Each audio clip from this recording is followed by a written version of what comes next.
Te invitamos a unirte a la comunidad de En Perspectiva. Estarás apoyando nuestro periodismo profesional e independiente.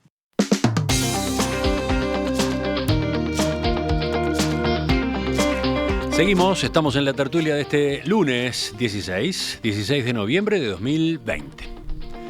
Nos acompañan Martín Bueno, Pablo Carrasco, Ana Laura Pérez y Daoís Uriarte. Si ustedes siguieron la cuenta de Twitter del presidente de Estados Unidos, Donald Trump, durante la última campaña electoral, habrán notado que muchos de sus posteos estuvieron acompañados de advertencias. Por ejemplo, cada vez que Trump hizo referencia a un presunto fraude en el conteo de votos en la última semana, junto al texto que él había redactado, aparecía un cartel aclarando a los usuarios que la afirmación del mandatario está en disputa. Esto traducido al español. Otros tweets directamente fueron ocultados por la red social debajo de un cartel en el que se puntualiza que el contenido puede ser engañoso sobre unas elecciones o un proceso cívico. Bueno, estas acciones son parte de la política de integridad cívica que Twitter, Facebook y otras redes sociales implementaron en esta campaña para prevenir intentos de manipular o interferir en elecciones u otros procesos cívicos. Estas conductas que están en juego incluyen, por ejemplo, publicar o compartir contenido que pueda suprimir la participación o inducir error a las personas sobre cuándo, dónde o cómo participar en un proceso cívico. La misma política es seguida por las redes sociales en caso de detectar discursos de odio racial o de odio étnico. Este es un tema que apareció varias veces en esta tertulia de lunes y creo que también apareció en la tertulia de los miércoles. Ana Laura y Martín habían propuesto que lo discutiéramos. ¿Qué les parece? ¿Cómo ven esta política de los gigantes de Internet contra la información falsa? Te doy la palabra a ti, Ana Laura. A ver, creo que me parece una discusión súper interesante porque transparenta una cosa que mucha gente cree que no pasaba y que viene pasando hace años. Las redes sociales intermedian el discurso público históricamente, prácticamente desde su existencia. Deciden, a partir del uso de algoritmos y de ciertas decisiones que nosotros eventualmente tomamos para entrenar esos algoritmos, pero de las que no tenemos conocimiento cabal porque no existe lo que se llama la transparencia del algoritmo. Entonces, creo que es interesante porque en realidad esta es una de las muchas políticas, esta es visible, digamos, vemos que flaguean, como se dice, que ponen un cartel sobre algunos tweets de Trump diciendo que lo que dice no es del todo cierto y en algunos casos lo tapan. Creo que ahí hay que hacer como una primera distinción. Y yo personalmente al menos no me parece mal que se indique que hay otras versiones distintas sobre la misma conversación. El problema de eso es si lo hacemos siempre, si lo hacemos con todo el mundo y cómo lo hacemos. Porque si solo lo hacemos con algunas figuras, pongámosle que lo hacemos solo con las figuras públicas porque no tenemos músculo, pero no lo estamos haciendo con todas las figuras públicas. No estamos flagueando el discurso de todos los presidentes. El presidente uruguayo es la primera vez que tenemos un presidente con redes en la historia del Uruguay y no está flagueado. ¿Por qué no está flagueado? Digo, necesariamente no se lo estudia para flaguearlo, y porque Uruguay es un país de 3 millones de habitantes que a Facebook y a Twitter no le importa un corno. Y con esto hay montones de casos así. No estoy diciendo con esto que el presidente uruguayo diga cosas que no sean ciertas, digo que ni siquiera nos están mirando, ¿sí? Después, en particular, en los casos donde directamente se tapa el contenido, ya estamos incurriendo en cosas que tienen que ver con censura, o lo que en algunos casos, por ejemplo, en YouTube usa una herramienta de control de contenido que se llama filtro de carga. El filtro de carga lo que hace es impedirte subir un video si el video tiene cosas que o infringen leyes de copyright o tienen cuestiones que han sido sindicadas como falsas o dudosas. Eso directamente es censura previa. Eso no está permitido en los códigos de prácticamente ningún país del mundo. Hay tratados internacionales que están en contra de la censura previa. Y sin embargo no lo discutimos o recién ahora lo discutimos porque la sociedad tiene esa percepción de que son empresas privadas y que adentro de sus entornos pueden hacer lo que quieren. Pero en realidad, gran parte de la agenda pública, del discurso público, del debate público, está ocurriendo en esas plataformas. Entonces, deberían estar sujetas, como tantos otros lugares que son privados, a leyes, a legislación. También, y por último, porque en muchos casos los procesos de apelación, por lo que se llama moderación de contenido, o sea, cuando te bajan contenido o cuando te reducen el alcance, como si te apagaran la cantidad de gente que lo ve, para poder ingresar en esos procesos de apelación, normalmente tenés que aceptar la legislación de los países donde están esas redes basadas. O sea, tenés que aceptar la legislación norteamericana, aún viviendo en Uruguay y habiendo hecho un posteo en Uruguay, tenés que aceptar un proceso judicial en otro país. Entonces eso también es un tema bastante interesante para discutir. Sí, claro que Ana Laura está metida en el asunto. Supongo que Martín también, hasta por su profesión, por su especialización como abogado. Entonces, espero antes de ir a Martín y le doy la palabra primero a Pablo. Pablo, ¿tú qué importancia le das a una cuestión como esta? Ninguna absolutamente. Estamos hablando de un usuario de Twitter. Tú te comunicás en las redes sociales. Sí, tengo elogios de toda la comunidad LGTB diarios, y prefiero que me censure Twitter que a los insultos que recibí. Por eso yo creo que dentro de esto de Twitter, lo que hace Twitter con Trump es una condecoración,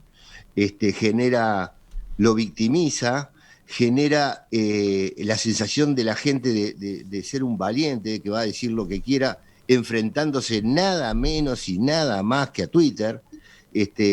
Entonces, alguien que es capaz de pelearse con ese poder de las redes es alguien que es admirable para los estadounidenses, para muchos de ellos. Entonces yo creo que desde el punto de vista de la eficiencia de esa censura, el efecto es exactamente el contrario. Pero además pienso que eso no es patrimonio de Twitter. Eso nosotros nos erigimos jueces por considerar engañoso lo que se dice en muchísimos ámbitos. Cuando Naciones Unidas dice que hay que comer menos carne, está engañando a la gente, diciendo que la carne te hace mal y que le hace mal al ambiente. Eso es una canallada, una falsedad. Sin embargo, ese Twitter no se va a censurar.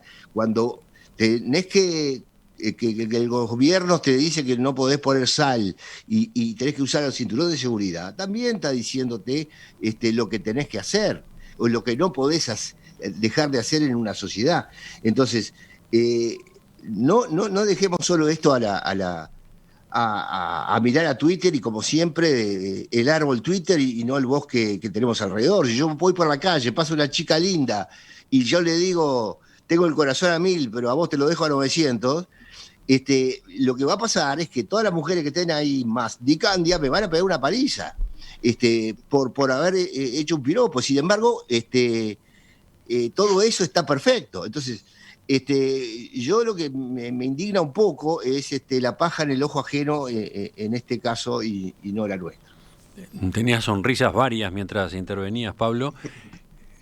No. Una de ellas, la de Daoíz. ¿Qué te causaba gracia? No, que además el piropo, claro, ya estamos muy viejos para pirotear nosotros. Podemos... Flor de piropo, piropo. Sí. Pero no, a ver, yo creo que acá hay varios problemas. En primer lugar, que esa red sea global, internacional, pero manejada de un solo país. Entonces, eso es un problema. Porque si un medio de prensa saca algo falso acá, cualquier medio de prensa, yo tengo la posibilidad de hacer un juicio de difamación, derecho de respuesta. En primer lugar, tengo el derecho de respuesta. Pero además tengo la posibilidad. Que además muchas veces se ha discutido si eso es bueno o malo, justamente porque afectaba a la propiedad privada, cosa que por suerte la Suprema Corte dijo no. Ustedes están obligados a poner la respuesta en el libro. Ahora, lo que está prohibido acá es la censura previa. Yo no, es decir, Sacá lo que quieras, después vas a responder por lo que sacaste.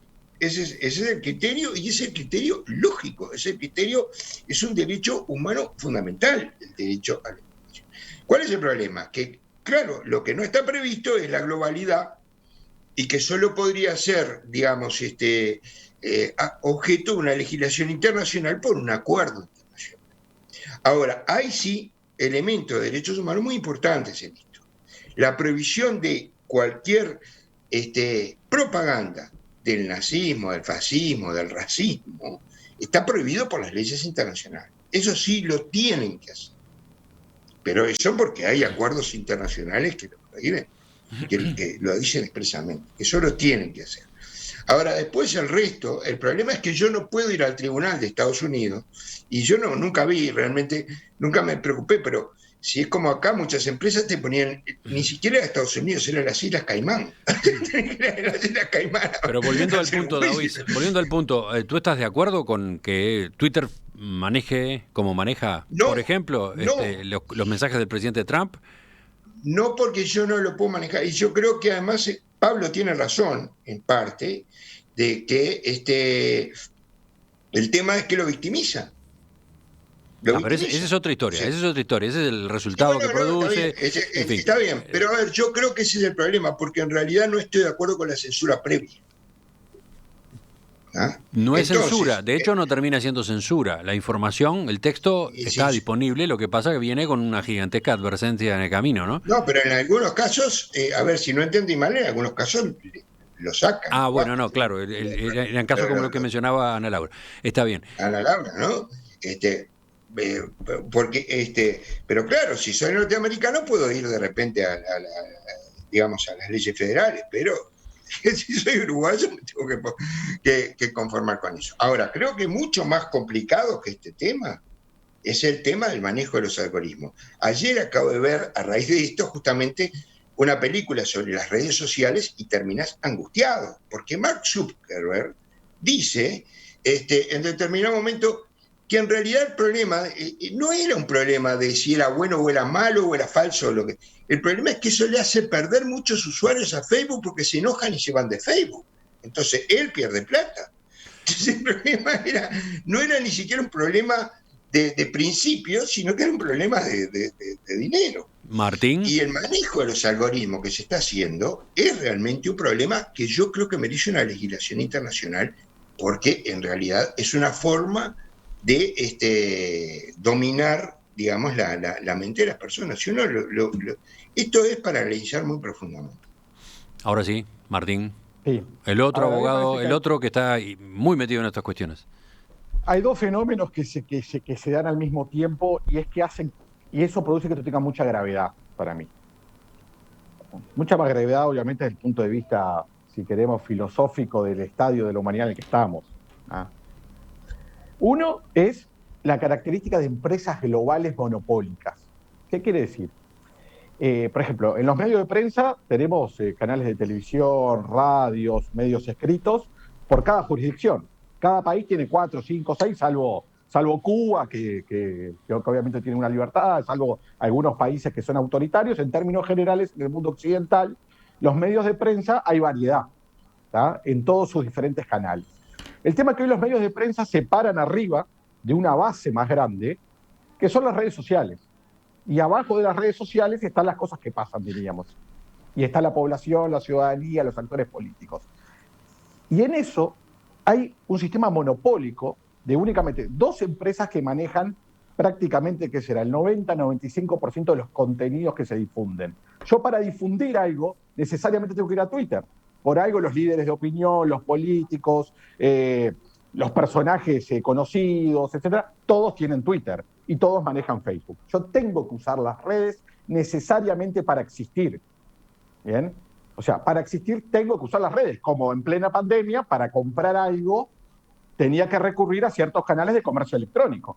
Si no recurro a estos canales de comercio electrónico que son monopólicos o casi monopólicos, no puedo comprar online, porque no me llega el producto. Y este es un fenómeno de la actualidad del mundo en el que vivimos. El jugador tecnológico que gana se queda con todo. Se queda con todo en todo el mundo prácticamente, o por territorios muy amplios. ¿Ah?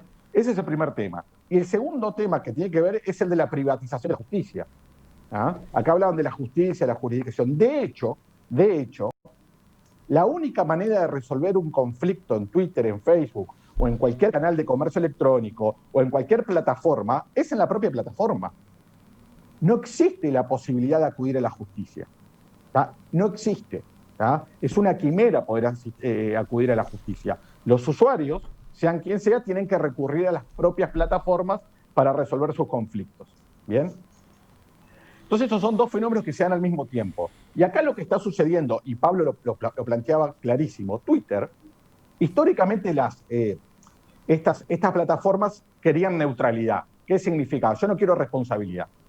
Que acá pase lo que pase. Yo no tengo nada que ver. ¿Bien? Pero de hace un tiempo hasta ahora han habido presiones. Yo creo que incluso el sistema político, un poco confundido, le ha pedido a estas plataformas que tuvieran responsabilidad. ¿Bien? Y hoy Twitter, como decía Pablo, es un actor político. O sea, Trump se pelea con Twitter. Lo cual es algo bastante irracional, porque Twitter debe ser una plataforma de difusión. ¿Tá? Y ahora lo que hace Twitter, y creo que esto sí es un hito en esta elección de Estados Unidos, empieza a censurar o a catalogar, ¿tá?, cosas que dice un presidente electo por el voto popular, que tiene el contralor de la justicia, que tiene el contralor del parlamento y que tiene el contralor de los medios de prensa locales. ¿Bien? Y lo hace desde una pseudo-objetividad, porque para la gente común, si Twitter o Facebook te dice que algo tiene cierta duda de que sea cierto, o sea, para la gente común Twitter y Facebook no hacen política. ¿Bien? Y lo que está haciendo es política, efectivamente, y además de una manera que creo que se equivoca, o sea, fake news. Lo que hace Trump no es una fake news. Que Trump diga un disparate no es una fake news. Es un presidente electo popularmente diciendo lo que piensa. Lo que piensa puede ser verdadero o falso. Yo me imagino a la calle Pou tuiteando acá, y muchas personas del Frente Amplio podrán considerar que lo que dice es falso, o parcialmente falso. ¿Bien? Y no por eso lo vamos a censurar. O sea, no se pueden meter en el debate político, porque de hecho se están transformando en un actor sin regulación. Y a ver, yo ni siquiera quiero que lo regulen. Yo creo que la política más sana para esto es que sean neutros, que no se metan en el debate, de ninguna manera. Y hoy lo están haciendo, afectando, yo creo, de manera gris, ¿tá?, y por abajo todo lo que son los procesos de... O sea, ¿quién más afecta el proceso democrático de Estados Unidos? Twitter. Diciendo que lo quiere proteger es quien más participa y más lo afecta. Porque se mete en el debate político siendo un actor principal. Porque si Twitter dice que lo que dice Donald Trump es falso, lo dice Twitter. No lo dice Biden. No lo dice y la CNN. Lo dice Twitter. Entonces, realmente me parece que, como en este caso esto surge por algo, por un personaje que es muy complejo y que en realidad dice muchos disparates, entonces como que medio que lo aplaudimos y lo dejamos seguir. Pero me parece que es muy peligroso el rol que están tomando estas redes, sumado que yo me imagino Twitter, ¿qué hacemos con los líderes religiosos del mundo? Que empiezan a tuitear, porque para mí muchas cosas que dicen muchos líderes religiosos son fake news, son disparates, son cosas muy locas y que hay que censurarlos. O sea, ¿cómo hacen para comprobar de qué es cierto lo que dice un líder religioso? Bien, nada, hay que dejarlo, porque justamente esto se basa en que todos seamos libres y estas grandes plataformas simplemente sean lugares de difusión. Y sí se deberían preocupar por la fake news de verdad, por las estafas que ocurren allá adentro, por cosas que realmente que son falsas. Un disparate de Trump no es una fake news. Una fake news es decir que Trump dijo algo que en realidad no dijo nunca. Bien, y ahí creo que se mezcla y se confunde un poco todo. Sí, el tema obviamente es complejo y como tantos otros que tratamos en estas tertulias, difícil de agotar en los tiempos que nos proponemos. Pero Ana Laura, me parece que a todo este examen que hemos hecho hasta ahora, que ustedes han ido haciendo hasta ahora, falta agregarle un ingrediente, que es el hecho de que se ha acusado a alguna de estas redes sociales de, en campañas electorales anteriores, haber sido portavoces o haber sido canales de transmisión de campañas armadas destinadas a desinformar, ¿no? Siguen siendo. Ese ingrediente está de por medio también, ¿no? Siguen siendo acusadas y está documentado su participación en los procesos de desinformación. Porque de hecho, esa es una parte del problema, ¿no? Esa es una parte del problema. Porque acá tengo mensajes como el de Daniel de Fravientos que dice, creo que al ser gratis, una red se puede permitir esto y más. De hecho, si no te gusta, no adherís, etc. Pero no es gratis. Ahí hay una confusión. Si fuera gratis, se hubiera fundido. No es gratis. No es gratis por varias cosas, desde la popular frase de cuando el producto es gratis, cuando lo que usás es gratis, el producto sos vos, hasta que en realidad no es gratis.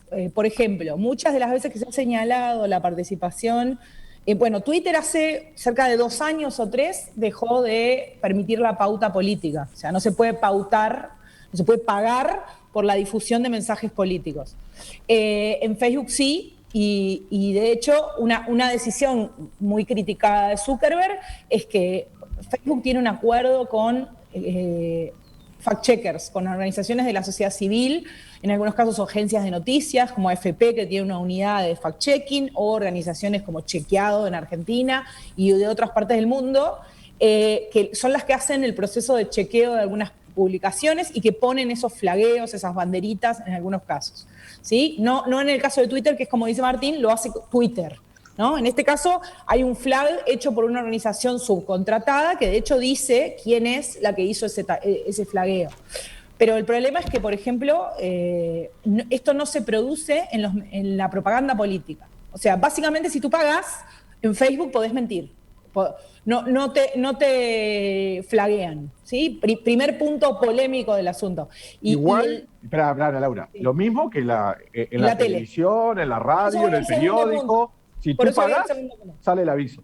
Sin duda, el problema, y por eso mucha gente dice que la diferencia es esto, que era el segundo punto al que iba, es la famosa microsegmentación.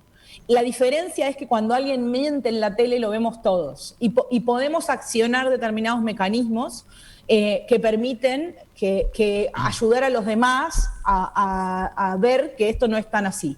Lo mismo en la radio, etcétera. También es verdad, como dice Matías Dodel, por ejemplo, que investiga estos temas, que hace 50 años vos decías cualquier verdura en un pueblito del interior y nadie se enteraba, ¿no? También eso es cierto. Pasando. Pero es verdad que la microsegmentación lo que permite, y es lo que utilizó Donald Trump y Cambridge Analytica, que fue contratada por Donald Trump antes del escándalo, para generar lo que se llama, o sea, para buscar que determinados grupos con determinadas características no fueran a votar en las elecciones anteriores, ¿sí? Y lo que hacía era mostrarme mensajes que estaban microsegmentados para que solo esas personas lo pudieran ver.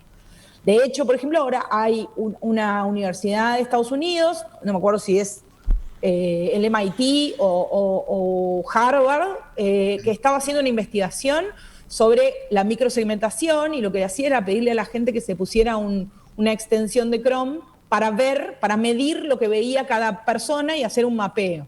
Y Facebook le metió un juicio para prohibir esa extensión. Entonces, en realidad, gran parte de la discusión está también por el uso de la microsegmentación y de hecho mucha gente que estudia este tema en Estados Unidos lo que dice es, el problema es la microsegmentación. El único problema es la microsegmentación. Se nos fue el tiempo, ¿eh? Se nos fue el tiempo. Estamos ya a las 10:45. Hacemos una pausa y venimos con telegramas muy breves. En todo caso, podrían llegar a ser sobre este tema si quedó algo pendiente, pero si no, tratamos de que en el final aparezcan justamente otras inquietudes.